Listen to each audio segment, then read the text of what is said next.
반갑습니다. 이제 이번 시간에 여러분이 배우실 과목은 이제 이상심리학이라고 하는 과목이에요. 이제 여러분이 이상심리학을 학교에서 배우신 분들이야 뭘 배우겠구나라고 대략적으로 그리실 수 있겠지만, 이상심리학을 안 배우신 분들도 이제 좀 많이 있으시니까 이상심리학에 대해서 기본적인 설명을 드린다면, 이제 이상이라는 단어 때문에 어떤 분들은 아주 이제 이상적인 이렇게 우리 심리 상태가 되는 그런 걸 배우는 건가 이렇게 이제 생각을 하시는 분이 간혹 있더라고요. 제가 지어낸 말이 아니라 진짜 오프라인 상에서 이렇게 수업할 때 보면 이제 처음에 이상 심리학이라고 그래서 아주 이상적인 상태가 되는 심리 상태가 되는 걸 배우는 줄 알았다 이렇게 얘기를 하시더라고요. 네, 근데 정말 아쉽게도 우리가 이상 심리학은 한마디로 이야기한다면 정상과 비정상을 이렇게 구분하는 기준에 대한 어떤 심리적 기준을 배운다 이렇게 이제 여러분이 정리를 하시면 됩니다. 그래서 우리가 주로 이야기하게 될 것은 사람 심리의 이제 정상적인 상태가 어떤 거다 또는 비정상적인 상태가 어떤 거다, 요 두 개를 우리가 뭘 기준으로 삼아서 구분할 수 있는 거다, 이런 게 이제 이상심리학에서 주로 다루게 될 내용이에요.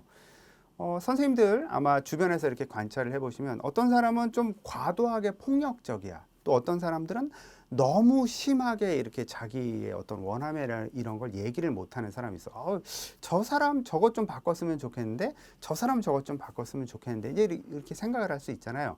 그러면 저 사람이 이렇게 보편적이고 또는 정상적인 상태가 아니니까 이렇게 좀 바꿨으면 좋겠다 이렇게 생각을 하는 거거든요. 또 이 사람도 보편적이고 정상적인 상태가 아니니까 이렇게 좀 바꿨으면 좋겠다 이렇게 생각을 하는 거거든요.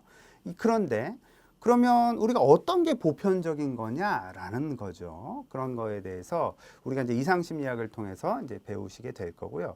그러면 이 보편적인 상태에서 벗어난 사람들 같은 경우에 무슨 이유에서 이렇게 벗어나게 됐냐라고 하는 게 이제 원인이란 측면에서 얘기를 하는 겁니다. 그래서 정상적인 범주에서 벗어나게 된 건 어떤 원인 때문에 이렇게 벗어나게 됐구나라고 하는 걸 우리가 이제 좀 다양한 학문적 베이스를 갖고 배우게 될 거고요. 그리고 원래 이상심리학은 그러면 이 사람들을 우리가 어떻게 치료해야 되는가 이런 것들도 배우는데, 이제 지금 우리가 다루게 되는 내용들은 주로 이제 시험을 준비하기 위해서 이상심리학을 다루다 보니까 그렇게까지 자세하게 다루기는 좀 어렵습니다. 그러니까 물론 중요한 부분들을 제가 이제 이야기를 할 수는 있겠습니다만, 이렇게 그런 걸 세부 사항들을 다 다루면서 우리가 어떻게 치료해야 됩니다, 이렇게까지 가기는 좀 어렵다라고 하는 거. 이게 이제 시험 준비하는데 좀 초점이 맞춰져 있어서 그런 한계가 있다 이렇게 보시면 되겠습니다. 그래서 우리가 정상과 비정상을 구분하는 어떤 기준에 해당이 되는 그런 것들을 주로 배우게 되는 게 이제 이상심리학의 주요 내용이고요. 그러면 그 기준으로서 사용하고 있는 기준집이라는 게 있을 거 아닙니까?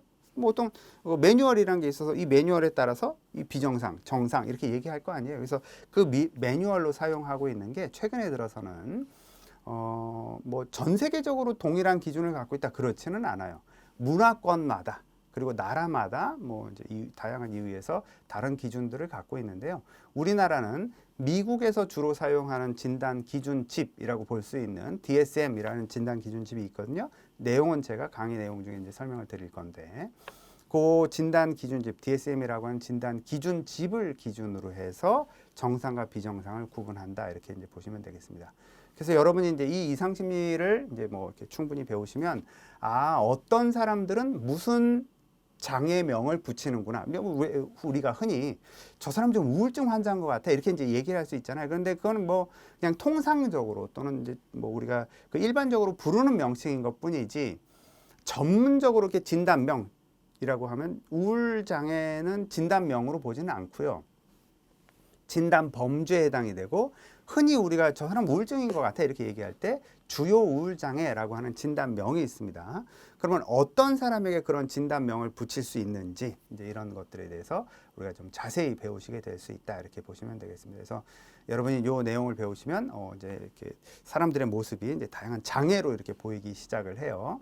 근데 그게 꼭 좋지는 않은데, 어쨌든 우리가 이제 심리학을 공부를 할 땐 장애가 보여야, 장애 요소가 보여야 그걸 치료하기 위한 접근을 할 수 있으니까요. 그리고 그걸 정확하게 진단할 수 있는 그런 실력을 쌓아갈 수 있으니까요. 그래서 이상심리학은 여러분이 이제 진단을 위해서든 아니면 상담을 위해서든 상당히 중요한 과목이니까 열심히 잘 배우시면 큰 도움이 될 것 같습니다. 네, 같이 열심히 공부했으면 좋겠습니다.